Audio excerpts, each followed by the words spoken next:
Halo Sobat Bea Cukai Samarinda. Coba deh, pernah nggak sih Sobat benar-benar perhatiin stiker kecil yang nempel di setiap bungkus rokok? Kelihatannya sepele banget kan? Tapi justru ini dia topik yang paling penting dan mau kita pecahin bareng kali ini. Jadi gini, simpelnya, rokok ilegal itu ya rokok nggak bayar pajak. Artinya apa? Uang yang mestinya buat pembangunan negara kita, ya hilang gitu aja. Nah, kunci utama buat ngenalin rokok-rokok ini tuh sebenarnya udah ada di depan mata kita cukai. Kalau kita paham soal ini, itu udah langkah pertama buat bantu stop peredaran mereka. Oke, sebelum kita bisa nunjuk mana yang palsu, kita harus kenalan dulu dong sama yang asli. Anggap aja itu semacam sertifikat keaslian langsung dari pemerintah. Dicetaknya pun di atas kertas khusus yang punya fitur keamanan canggih. Intinya, ini bukti kalau pajak produknya sudah lunas. Yang keren dari desain pita cukai ini tuh fungsinya. Coba perhatiin deh, pitanya ini tuh sengaja ditempel pas di bukaan bungkusnya. Kenapa begitu?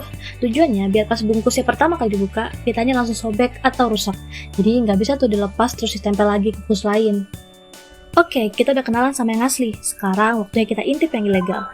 Jadi ada 5 modus utama yang sering dipakai para pelaku ini buat ngakalin sistem. Pertama, yang paling gampang ketahuan, polos. Ini benar-benar nggak ada pita cukai sama sekali, alias kosongan. Kedua, palsu. Ya, pita cukainya abal-abal, hasil cetakan ilegal. Ketiga, bekas. Nah, ini modus yang licik banget nih. Mereka pakai pita asli tapi bekas, terus dilem lagi. Keempat, salah peruntukan. Pitanya sih asli, tapi peruntukannya salah. Contohnya, pita buat rokok kretek malah ditempel di rokok filter, biar pajaknya lebih murah. Bisa sih. Ini juga pitanya asli, tapi hasil curian atau dialihin dari pabrik lain.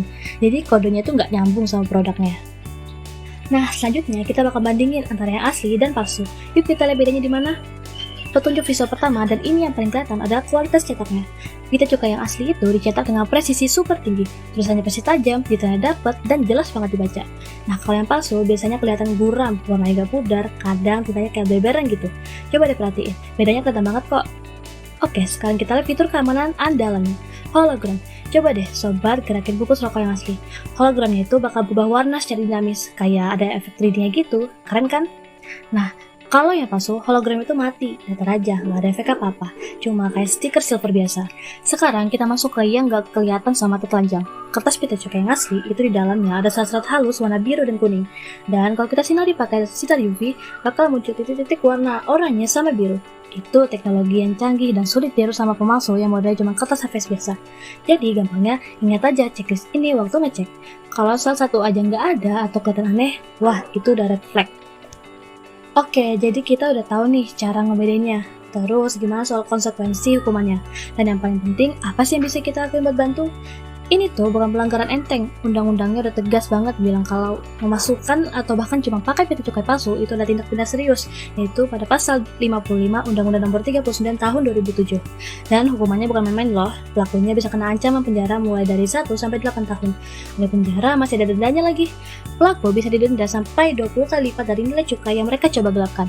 Kebayangkan, ini konsekuensi yang benar-benar dirancang biar orang mikir 1000 kali sebelum berbuat. Terus peran kita apa dong? Gampang banget kok. Kalau sobat nemu produk yang pitanya mencurigakan, pakai ciri-ciri yang tadi kita bahas. Langkah pertama dan paling utama adalah jangan dibeli. Titik. Dengan nggak beli, kita ikut motong rantai permintaannya. Nah, langkah kedua dan ini nggak kalah penting, laporin. Langsung aja ke Bea Cukai terdekat atau hubungi saluran resmi Bravo Bea Cukai di nomor 1500225. Laporan dari kamu itu berharga banget buat bantu aparat menindak peredaran barang ilegal ini dan pastinya melindungi pendapatan negara kita.